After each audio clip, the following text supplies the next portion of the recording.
Our speaker today is Nicholas Rathod. Nick, would you like to tell us a little bit about yourself? Thanks, Shanti. I am currently the Assistant Director at the Consumer Financial Protection Bureau in the United States. I oversee our work with state, local, tribal, territorial governments domestically, as well as international governments. Prior to that, I worked at the White House for President Obama. I was the Deputy Director of Intergovernmental Affairs there. Again, that was working with kind of state and local governments. Prior to that, I did some work at a think tank, as well as worked for the governor of New York. And before that, I was a civil rights attorney and community organizer in Washington. Why did you consider moving to the CFPB? I got on to the Obama kind of White House team the day after he was elected. Started off in the transition, and then moved into the White House and was there for 3 years. It was one of the most incredible experiences of my life, but also was very challenging, particularly all of the things we were facing going in.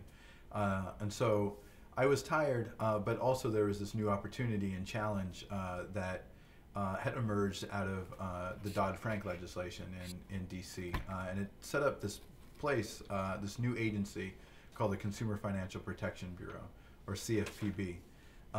That bureau, nothing had been created like that since the New Deal in America, and an agency hadn't been created like that. And so it was exciting to me. I believe in government. I think that government is a force for good, and that this was a new opportunity to build a government institution that could be flexible and nimble enough to be able to address the needs of people in the consumer financial marketplace. And so it was a very exciting opportunity. It was new, and it's an exciting challenge to be able to build something like that. What's your specific role at the agency? So like I said, I am the assistant director, and I oversee our work with international governments as well as state and local governments. So on the international side, we're working to develop a coalition of consumer financial protection kind of regulators and supervisors to come together to share best practices, ideas, so to harmonize regulations and rules globally, potentially.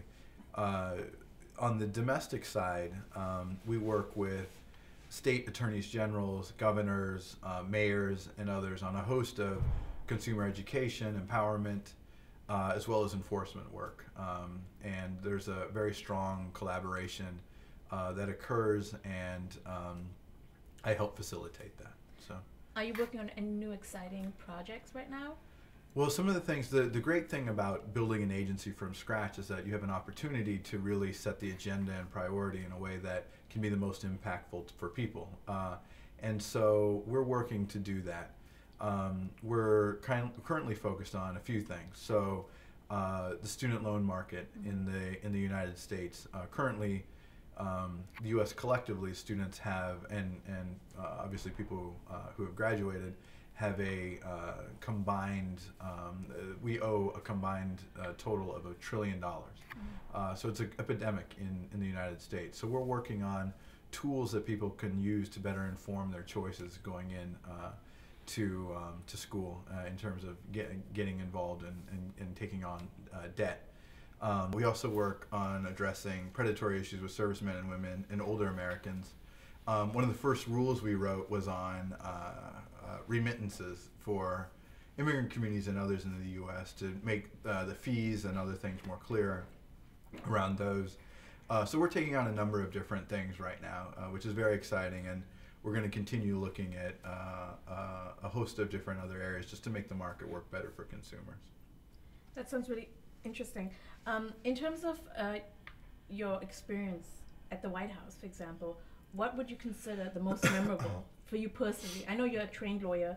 I know you do policy work now, but on a personal front, what is your most memorable experience? It's an honor, and it was a blessing just to be able to have the opportunity to walk in those doors every day and work for, in particular, President Obama. I think there are a couple things that stand out in terms of my experiences that I think I'll always remember, and I think it's something I can tell my kids, and they can, you know, maybe even tell their kids. First is just being able to bring my parents in. You know, they were immigrants, and for them just, you know, it was so unique for them to even think of seeing the White House or getting a tour of it, let alone sitting in the Oval Office with the President of the United States, having a conversation with him. I mean, that was very powerful to be able to bring them in to have that kind of experience and opportunity. And the second one was my family are immigrants from India, and they're immigrants from India, and I had the opportunity to go with the president to India when he took his trip there, and that was also very, very powerful because it was kind of coming full circle in many ways. One of the things I was in charge of while I was there was a event.